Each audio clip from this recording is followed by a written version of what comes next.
Bienvenue à tous. Une fois de plus, nous nous retrouvons dans votre documentaire Prémisse cette architecture et c'est toujours un bonheur pour nous de savoir que vous êtes aussi nombreux chaque jour à nous regarder sur le continent.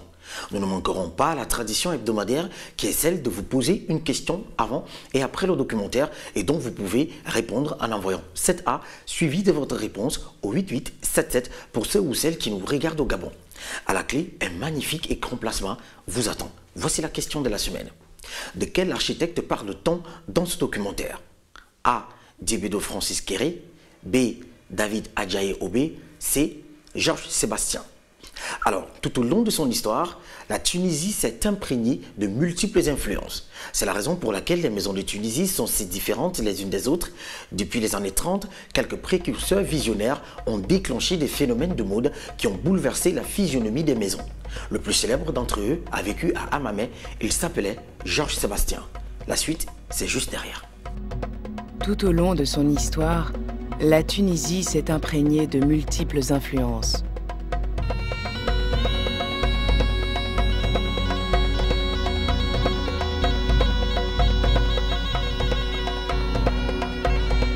C'est la raison pour laquelle les maisons de Tunisie sont si différentes les unes des autres.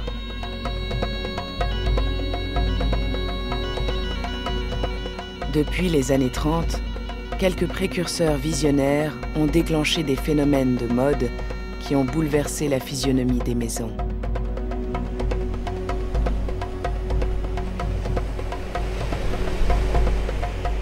Le plus célèbre d'entre eux a vécu à Hammamet.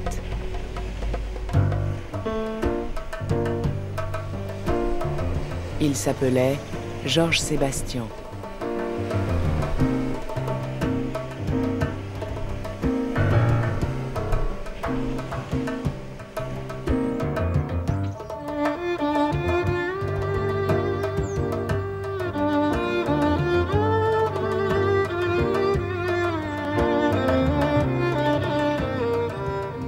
Pour tous les architectes en Tunisie, Georges Sébastien était la référence en architecture de Hammamet.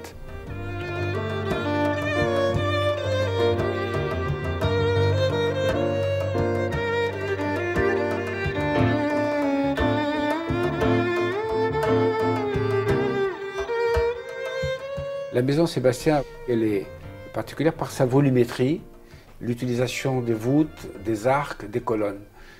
Autour du bassin central, la piscine de Georges Sébastien, les arcs n'ont pas la forme classique des arcs qu'on a l'habitude. C'est un arc demi-cintre surélevé. Et la colonne, elle est très trapue. C'est des proportions totalement nouvelles et qui ont séduit beaucoup, qui sont devenues pratiquement la signature un peu de l'architecture de Hammamet. C'était copié, plus ou moins heureusement, mais effectivement la maison Sébastien, Georges Sébastien, était une référence dans l'architecture de Hammamet qui a été reproduite, réutilisée, réinterprétée dans beaucoup d'autres maisons.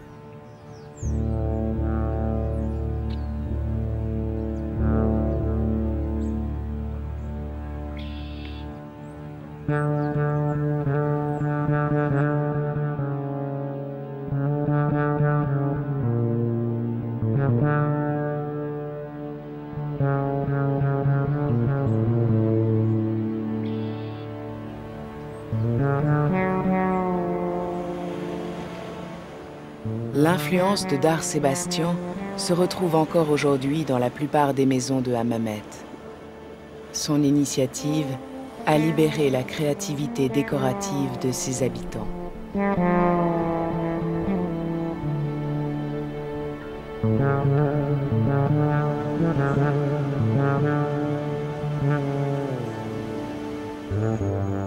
Non loin de Georges Sébastien, au Dar Babar, on retrouve toute l'extravagance des Européens séduits par le charme de Hammamet.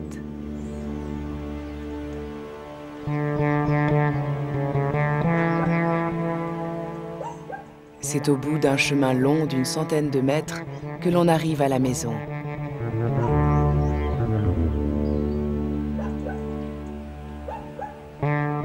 C'est là que des Italiens ont conçu et décoré cette maison dans un style oriental.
Dans la vieille ville de Hammamet, la modernité se trouve à l'intérieur des maisons.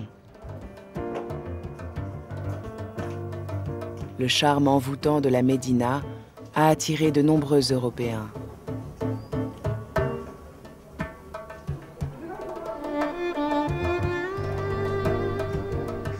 Au fil du temps, les petites maisons de pêcheurs se sont transformées en somptueuses maisons, rivalisant de créativité décorative.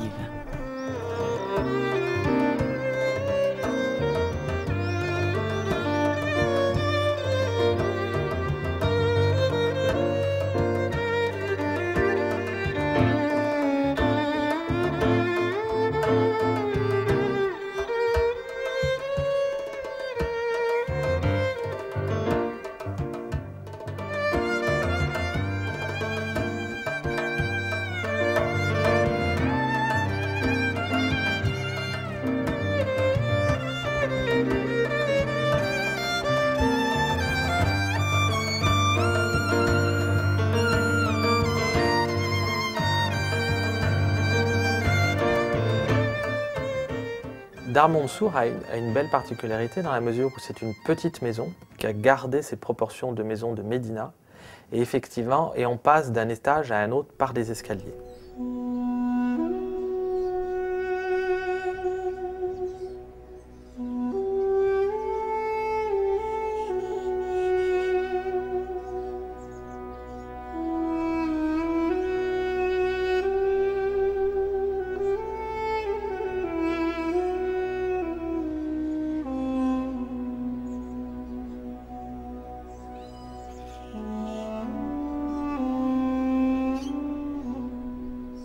C'est aussi un gros inconvénient pour les maisons de la Médina, c'est que tout se passe dans les hauteurs, donc on ne fait que monter, que descendre, parce qu'on veut être au-dessus.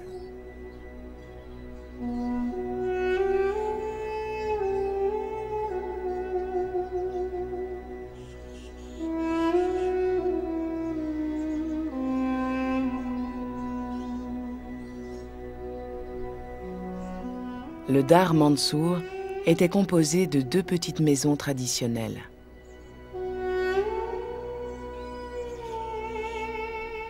Au fil du temps, les petites maisons de pêcheurs se sont transformées en somptueuses maisons, rivalisant de créativité décorative.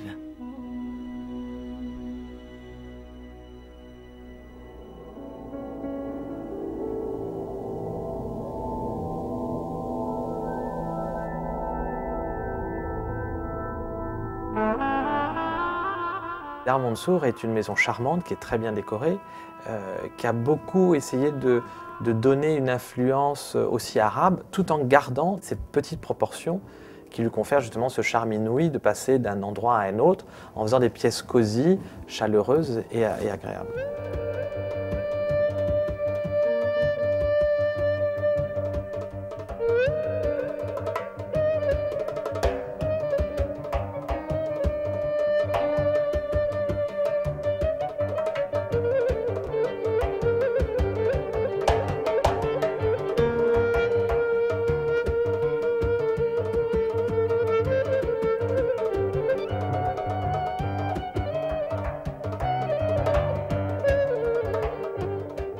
On retrouve à l'intérieur du Dar Mansour tous les éléments décoratifs qui font la richesse de la Tunisie.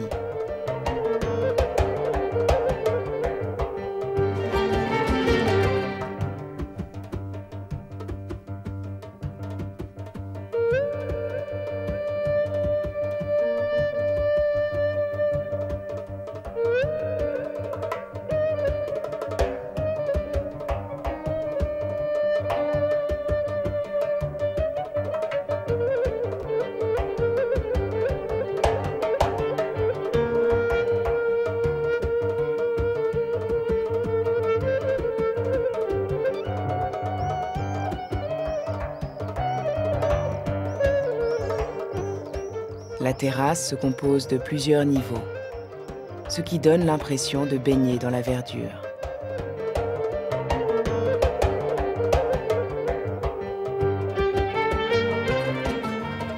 beaucoup de maisons de Hammamet, qui n'ont pas, surtout des plus anciennes, n'ont pas été vraiment dessinées, conçues par des architectes.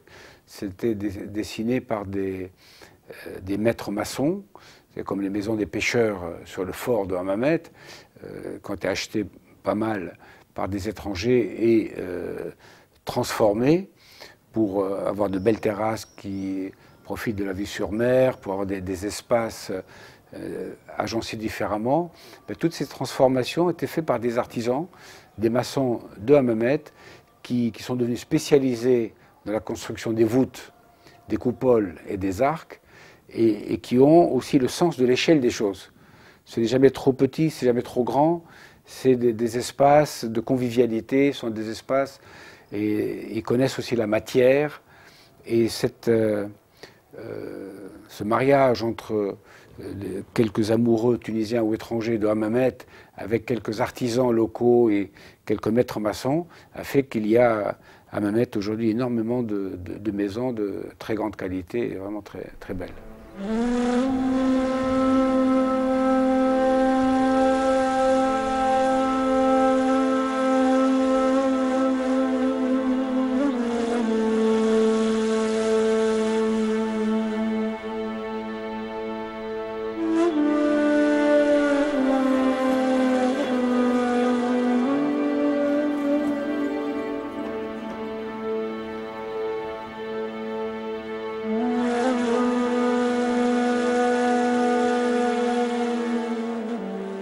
La décoration en Tunisie passe par la richesse et la diversité de l'artisanat.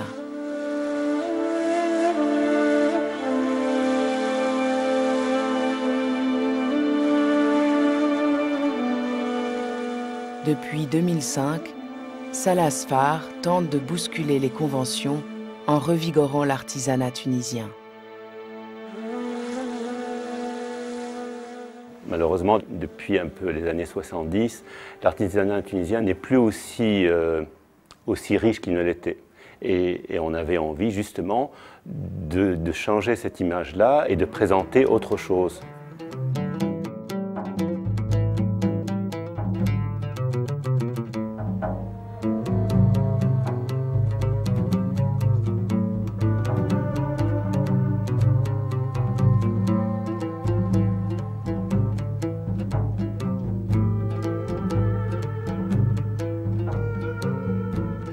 Notre travail, c'était de sélectionner des artisans, de prendre l'artisanat tunisien, tout le savoir-faire que pouvait nous offrir le patrimoine tunisien, en incluant toutes les influences civilisationnelles qui ont eu lieu en Tunisie.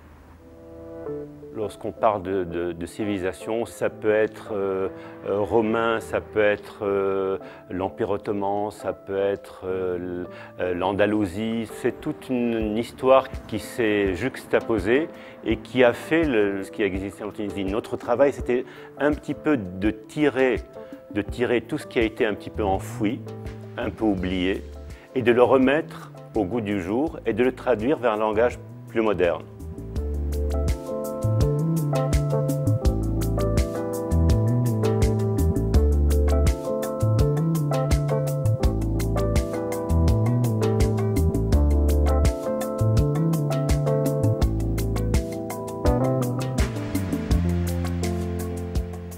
Maintenant, avec la mondialisation, on trouve un peu tout partout.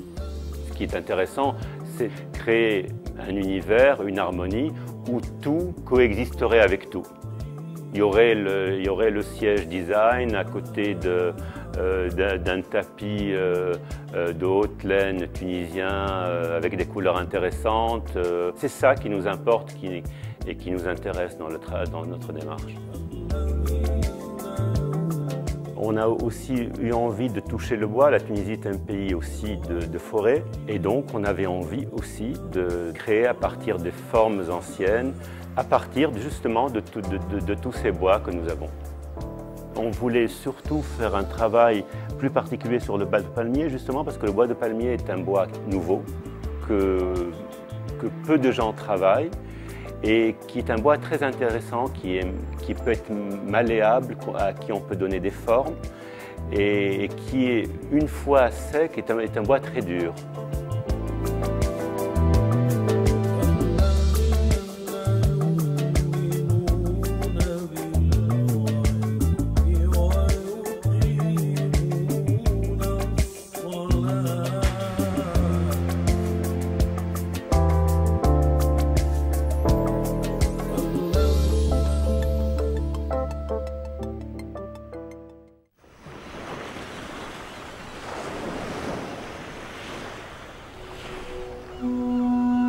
Hammamet, les maisons sont plus étonnantes les unes que les autres.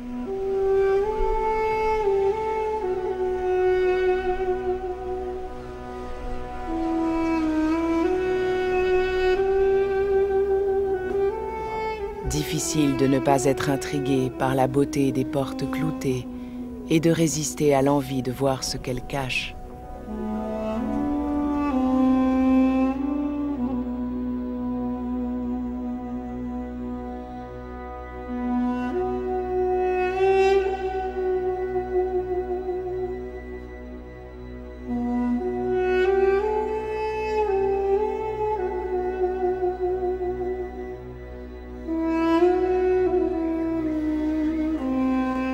Autrefois, un Français nommé Jules Dabert y possédait une maison.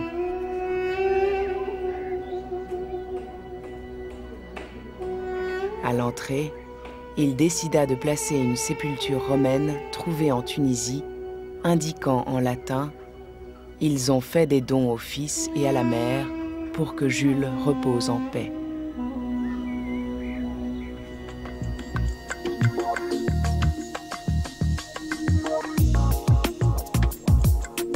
Depuis son départ, la maison a été entièrement remise au goût du jour.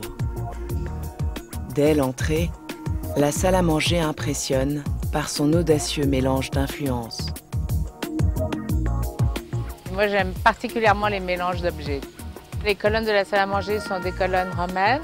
Vous avez des chaises Louis XV avec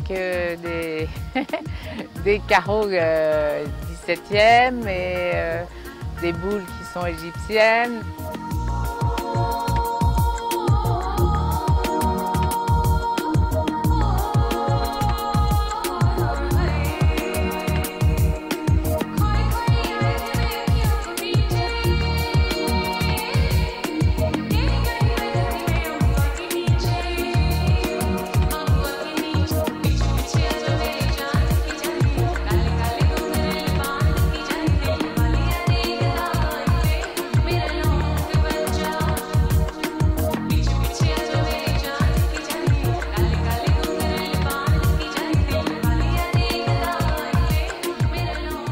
La maison est construite sur 2 étages.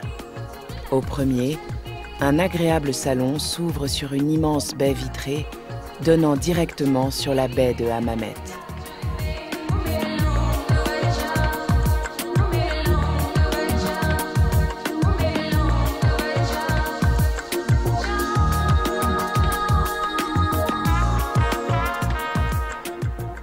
Je crois qu'il faut rester quand même dans l'esprit du pays, c'est très important. Pas dévoyer l'esprit d'ici, et tout en essayant de moderniser un peu et de mettre aussi son âme dans sa maison. Je trouve qu'il est très important, quand on rentre dans une maison, qu'il y ait une corrélation entre la personne qui vit dans la maison et ce qu'est la maison elle-même.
Salon qui à l'origine en fin de compte était une terrasse ouverte, donc ils ont fermé ce grand salon, ce qui lui conserve justement une chaleur très particulière, et en construisant au-dessus donc une piscine, un bassin.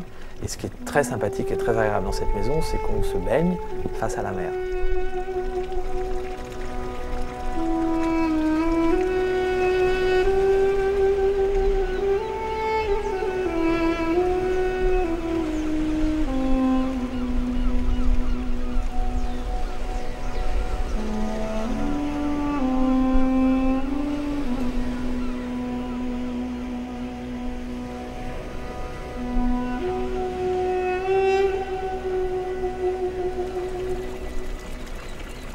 À chaque étage, des éléments antiques sont disséminés, apportant un cachet spectaculaire à la maison.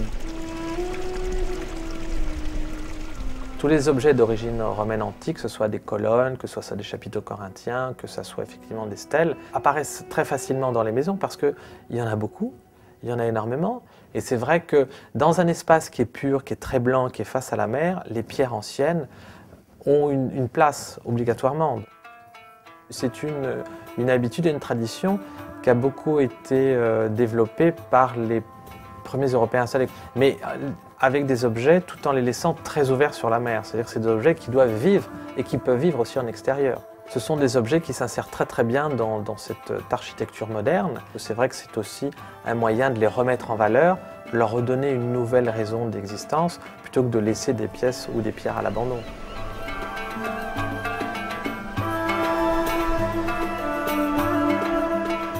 On a eu un coup de cœur pour cette maison.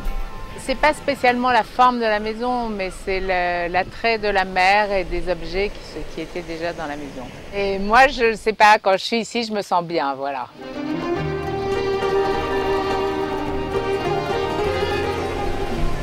Du haut des remparts de Hammamet se dégage un sentiment de plénitude.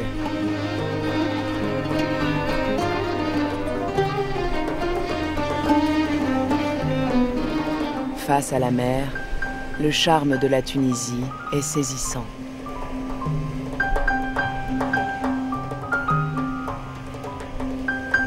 Ce pays, aux multiples facettes, n'a pas fini d'étonner à travers la magie de ses maisons. Voilà qui met fin à ce documentaire fascinant sur le célèbre architecte visionnaire Georges Sébastien. Si vous avez été attentif, vous aurez sûrement la réponse à cette question. De quel architecte célèbre-t-on dans le documentaire? A. Débudo Francis Kéré. B. David Adjaye Aubé. C. Georges Sébastien. Envoyez-nous vos réponses au 8877 précédé du 7A.